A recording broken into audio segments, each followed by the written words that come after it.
Hello, welcome to Locked On Sharks, the premier hockey podcast covering your favorite team in the Bay Area. The Sharks special teams continue to be very unspecial. Kaapo Kahkonen made his debut for the Sharks, and Logan Couture leaves with an injury. So we'll take a look at all this and checking on the Tankathon standings on this Friday. So make sure you guys are ready to get locked in with JD only today on Locked On Sharks. You're Locked On Sharks, your daily podcast on the San Jose Sharks. Part of the Locked On Podcast Network, your team every day.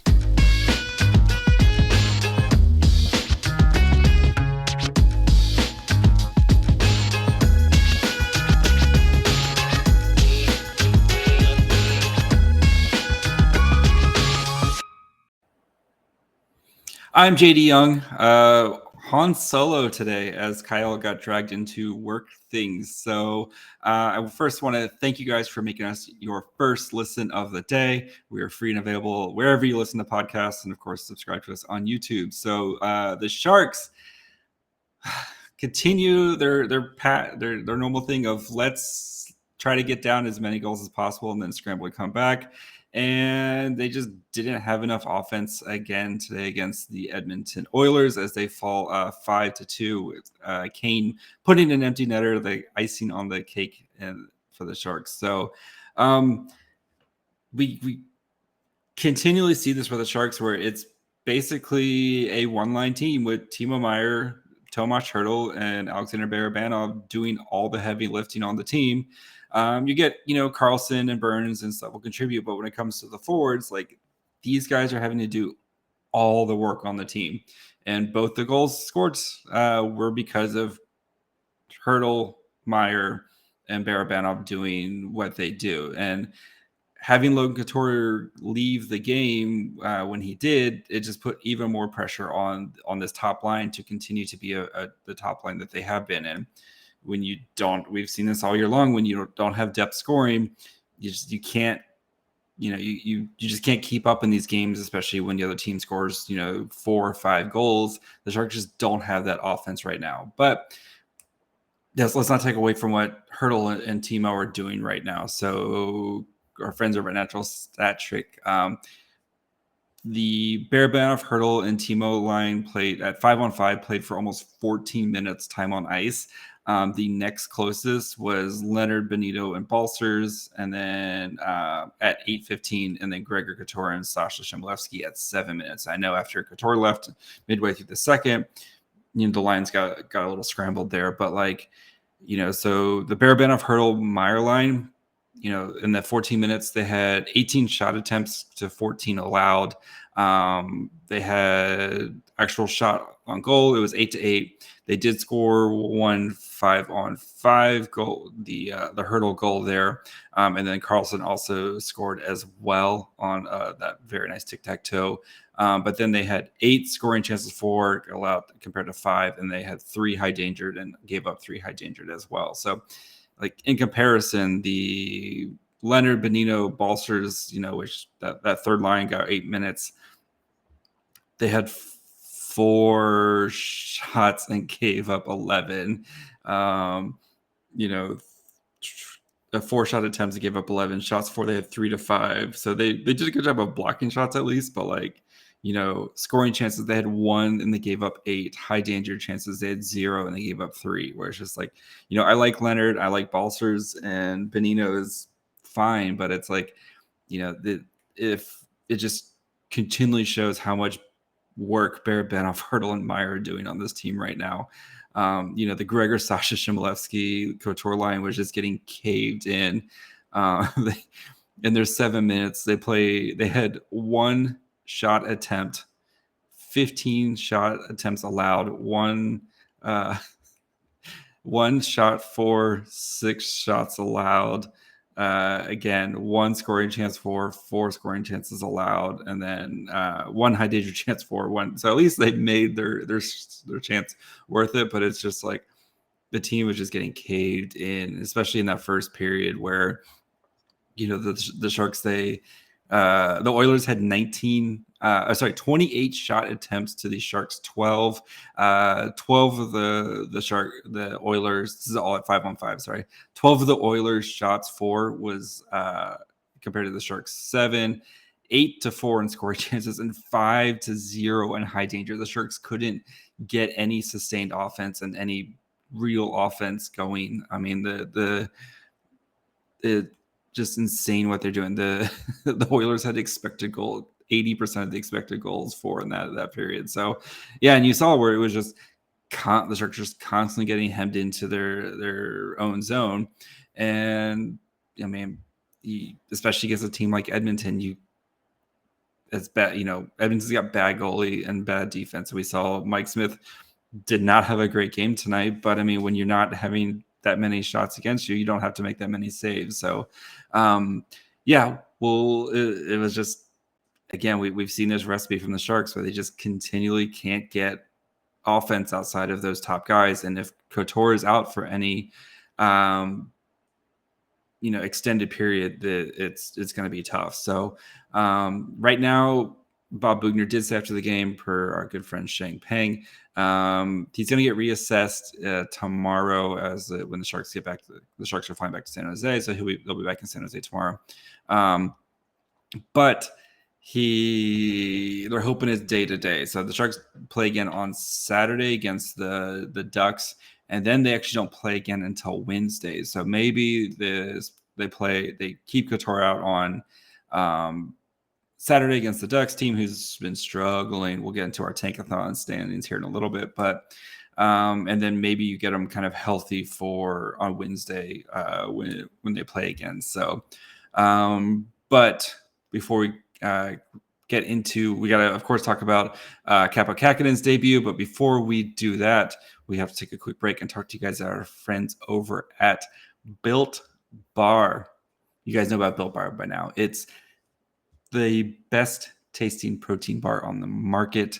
And the great thing about it, each one of them is covered in 100% real chocolate. So you get an amazing taste and you're not having to sacrifice, like calories and all that stuff. Like most Built Bars contain 130 calories, 4 grams of sugar, 4 net carbs, and 17 grams of protein. Compare that to a normal candy bar, 240 calories, 30 grams of sugar, dozens of net carbs. And if bars are the thing for you, that's where you need to try the Puffs. They are the first ever protein-infused marshmallow. They're fluffy. They're marshmallow. They're not just a protein bar. They're a treat, and again, covered in that 100% real chocolate. They have amazing flavors such as yummy cinnamony churro, coconut marshmallow, banana cream pie. So good. These are all going to be your new favorites. So head over to built.com. Go check out. They have new flavors all the time. They have a white chocolate cookies and cream right now for the spring. And if you can't figure out which one, go get a pack that's got assorted, so that way you can try them all and find out which flavor is the right flavor for you. So head over to built.com, use the promo code LOCKED15 to get 15% off your order. Again, use the promo code LOCKED15 for 15% off at built.com.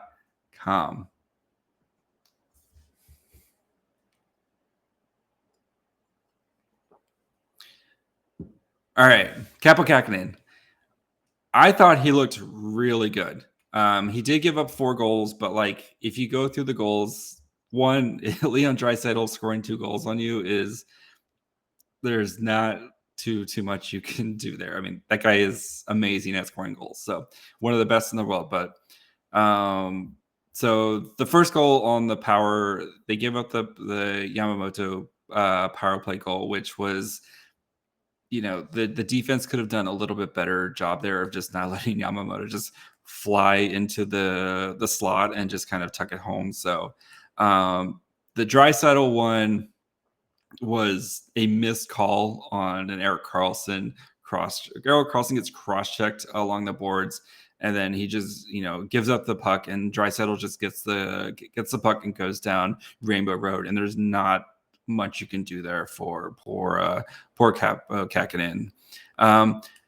Broussard goal went off Karlsson's foot. Again, that's just Karlsson was trying to get good positioning. He's, trying to box out Ryan Nugent-Hopkins, and it just, that happens, unfortunately. So, and then the Draisaitl power play was just an amazing. that power play is just, it's amazing. And when they have those set plays like that, there's not much you can do. So, and then the Sharks gave up the 5th goal as a Vander Kane empty netter. But like, it's like none of those goals were, maybe the Draisaitl one, but again, it's Draisaitl coming straight down the shot. Like none of those I can be like, oh yeah, he should have stopped that one, or that was, so I thought he looked good. I was really impressed with his rebound control, where, especially against a team like the Oilers, who like to continually shoot. And so, and they have those big guys who can kind of slam it home. But I thought he did a really good job with his rebound control. I liked his communication with the defenseman. He wasn't out, like we've seen with like Hill and stuff, where they'll wander outside the crease. I thought he was good playing the puck when he had to, and let the defenseman, kind of play the puck when they needed to, especially when you've had, 2 days of practice with these guys. So I was really, really impressed with his debut tonight. So especially with, the Sharks losing so many kind of defensive oriented players right now. I thought it was a pretty good debut. I'd give it a solid B+, just because I thought he got hung out to dry for most of his goals, and there wasn't too much he could do about it. But yeah, I want to see him get a little bit of a run here, because I think, he kind of needs this time, especially if Hill's going to hurt right now. We still don't know the status of Hill.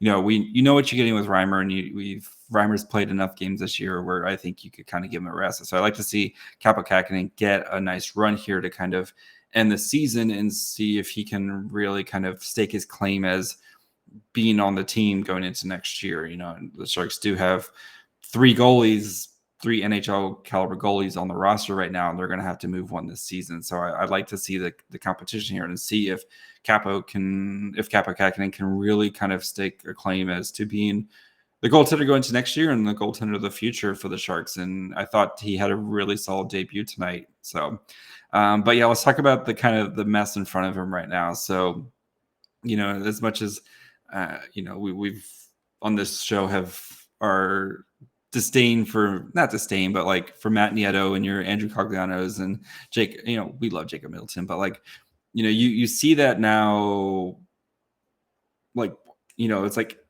having all these guys pulled out, it's kind of made the defense, especially on the penalty kill, struggle. And it's like, we're okay with having one of these guys in there. Like, so if you want to play Nieto or Cogliano or, but like when you take them all out, you see what happens with the penalty, especially the penalty kill, which is now, they gave up 2 goals tonight, and they were, they've given up a couple goals here in the past couple games, especially after going on a streak where they didn't allow a power play goal for, weeks on end. So it was, it sucks giving up power play goals, but you're also this time is, though, you're giving these younger guys a chance to get this opportunity to work on it. So, are they going to give up, goals and make mistakes now? Yes, but you're going to need these guys to take these roles in the future. So it's kind of that double-edged sword of, you don't want to give up goals and you don't want to lose games right now.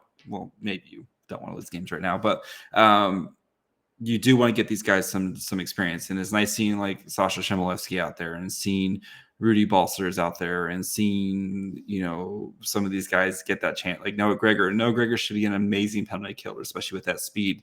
So let him get out there and use that and utilize that and be able to, to do that. But again, with Couture leaving, it's basically you're down to Bonino and Hertl are your only 2 centers that you really trust out there on the penalty kill. And normally those guys are together, and then you have, Couture and Nieto, or Couture and Cogliano, or something like that, but now you're pulling out those Jenga pieces and asking these younger guys to having to do roles that they're not used to. So it's fine. It's, especially when you play against arguably the second, I think they're like the number 2 power play in the league, you're going to give up goals. And those set plays where that's just that chemistry of those guys who have played together for a long time, especially Draisaitl, McDavid, where they can kind of read each other's mind and they know exactly where to go and what to do with each other. It's, you just don't have too much of a chance though. The power play was interesting, where it felt like power play 1 looked pretty good, I thought, especially with, you have the Burns, Carlson, and then Hertl, Couture, normally Couture, Meier. And then once Couture went down, I believe Bear Banoff replaced him on the top unit there. But then at the second unit, it's just a bunch of the kids going out there and trying to figure it out. And again, you're that fine line of you want to develop these guys and let them have their opportunity, which I do. I want these guys to have developed, but you can't expect them to. You have to set kind of realistic goals with them where they're gonna make mistakes and they're not gonna look pretty sometimes, and they're gonna look kind of a little wishy-washy and confused out there, and I think this is maybe especially with Couture out, I think this is where you might have to really think about splitting up the Carlson Burns power play, especially because the power play hasn't done much recently, and that way you at least you have a steady hand out there.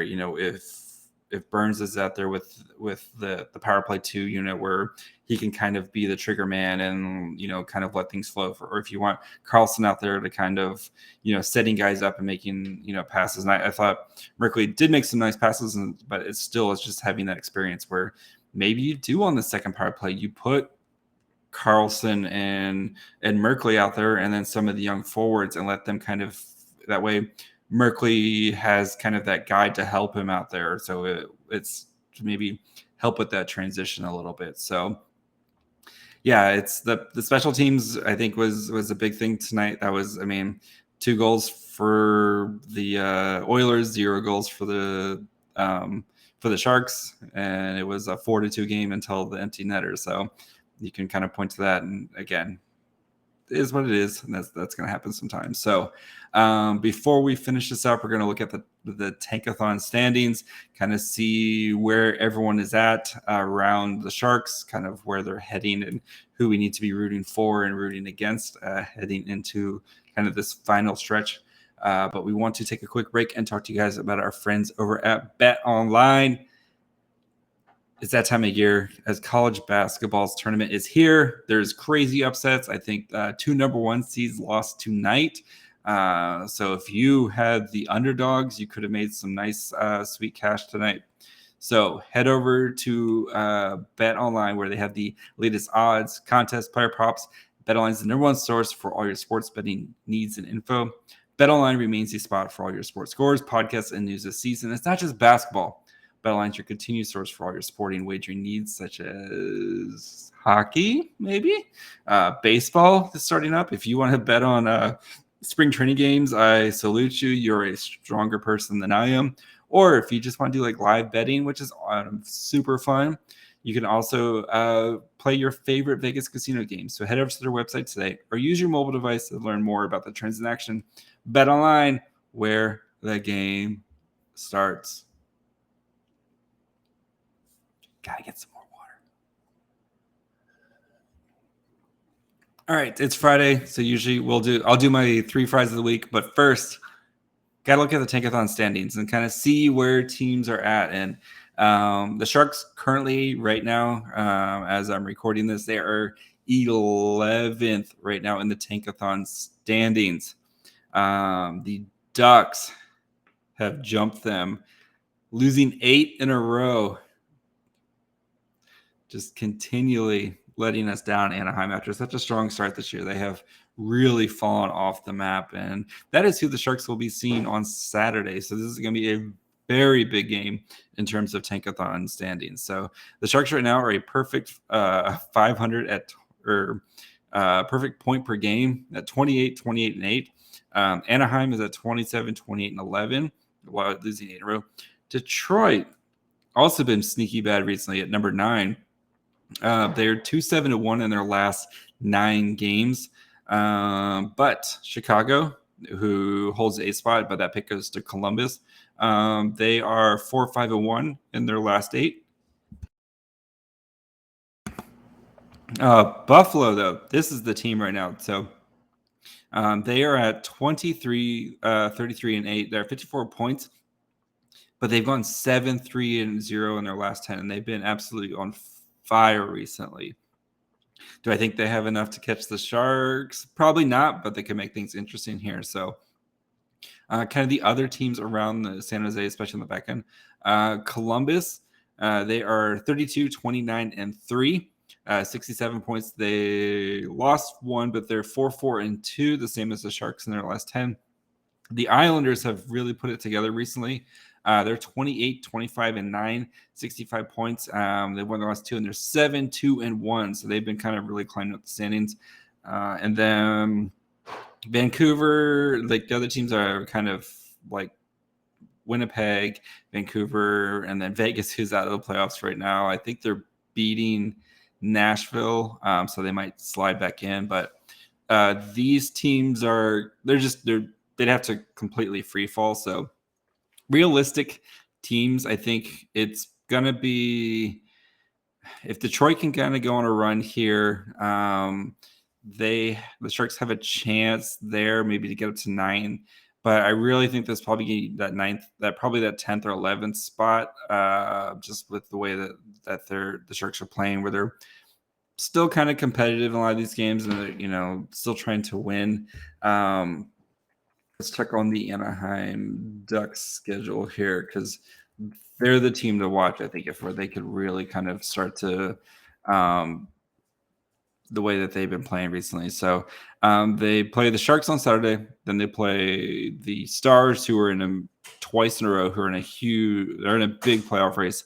The Coyotes, Ducks, Flames, Flyers are bad. Canes, Panthers, they get a brutal stretch here. So their schedule is not very good going down the stretch. So they're probably going to be continually losing. I don't know how many. There's maybe one or they probably favor in the Coyotes game, maybe the Flyers game. There's not too many wins left on the Ducks schedule there. The Sharks do face them 2 more times here at the end of the season. So, and then the other kind of big teams to worry about. So Detroit, let's see the Red Wings schedule. So the East is weird, where it's like the top 8 teams already basically in the playoffs. And I know the Islanders are kind of making a charge here, but there's not enough time. So Red Wings play the Lightning, they got the Penguins, the Rangers, and they play the Senators a couple times. So there's some potential wins there. Bruins, Jets, who are kind of, there's a potential win there. Blue Jacket, there's a couple more wins. They play the Senators like 3 times here at the end of the season. They play the Devils a couple times. So there's a couple more, I think, potential wins on the schedule for the Red Wings. So we really got to be rooting hard for the Red Wings here at the end of the season. Again, I don't know if there's enough of the other teams really to be able to, unless somebody. I guess Chicago, but the Sharks still are 9 points up on Chicago right now. So, so we're going to be kind of watching. And then Columbus, let's look at the Blue Jackets schedule here. They are also, they're 2 points ahead, or 2 more points than the Sharks right here. So their schedule, they've got, the Wild, they play the Islanders back-to-back, the Bruins back-to-back. That's weird. All their games are back-to-back. That's really weird, where they're playing like the Islanders 2 games in a row, the Bruins 2 games in a row, the Blue Jackets 2 games in a row, or the Flyers 2 games in a row. And then they play the Red Wings, Canadiens. So their schedule's kind of soft here at the end of it. So they might be able to grab some wins, especially if they play like the Senators and stuff. So we're rooting for the Blue Jackets. Kind of sum it up. Rooting for the Blue Jackets, rooting for the Red Wings, and rooting for the Ducks to turn it around. So, and that'll kind of put the Sharks probably at the 9th spot. So they'd have to basically lose out, I think, to have a chance at any of these other teams. So just kind of where we're at with the old Tankathon. And since it is Friday, got to give our 3 fries, my 3 fries, because Kyle's not here. So Kyle gets no fries this week. So my 3rd fry of the week, let's give it to Sasha Shimbolevsky, who's come up and he gets called up. He's looked pretty good in this couple games. With the Sharks, I did get a point in the Flames game. So I want to give him my 3rd fry. My 2nd fry, I'm going to give to James Reimer. Completes dud in the Flames game, just shut them down in the third period there when they were full on push mode. The man has been worth every penny this season. When we get to the offseason, we are going to do kind of grade how the offseason transactions for the Sharks were. And spoiler, James Reimer is getting like an A. So he's been worth every cent the Sharks paid him this year. He's been solidified the goaltending, and he has done some amazing work back there, especially behind a porous defense. So, and then my first fry of the week, let's give it to Erik Karlsson. He's got a goal against Avalanche, had a really nice tic-tac-toe goal tonight against the Oilers. He looks good. He looks healthy. He should have drew a cross-checking penalty. So Erik Karlsson, what a beaut. Anyway, that's going to be it for us. Make sure you guys check out the podcast wherever you get your podcasts, of course. You can find us on Twitter, Facebook, and Instagram, where I'm manning all that stuff. Kyle on Twitter as well sometimes. Then make sure you guys listen to us wherever you get your podcasts. Apple, Spotify, Megaphone, Stitcher, where you can listen. Make sure you also are subscribing on YouTube. We're really close to 650 subscribers. I'd love to get to 650 by the end of the weekend and our march to 1,000 as we try to make some money from that sweet YouTube money. So also make sure you guys go check out the Locked On NHL Now, so you can get a kind of a nice taste of what happened the night before, including yours truly, where I talk about just talk about the Sharks. So, but yeah, if you want to learn more about what's going on in the NHL, because sometimes, you're just so focused on the Sharks, go check that out. It gives, a nice little 10-minute of what happened the night before. So, and of course, go check out Locked On Fantasy Hockey. Fantasy Hockey's right around, the playoffs are right around the corner. Go check out Locked On Bets. You want to make some money. And then any of the other amazing podcasts, such as Locked On. I don't know. I never know who to pick. Let's go. Locked On Dolphins, Kyle Crab, baby. So we will be back on Monday. We're trying to get some interviews lined up for you guys next week because I know how much you guys enjoy that. So make sure you guys stay locked in. Locked On Sharks. Bye, friends.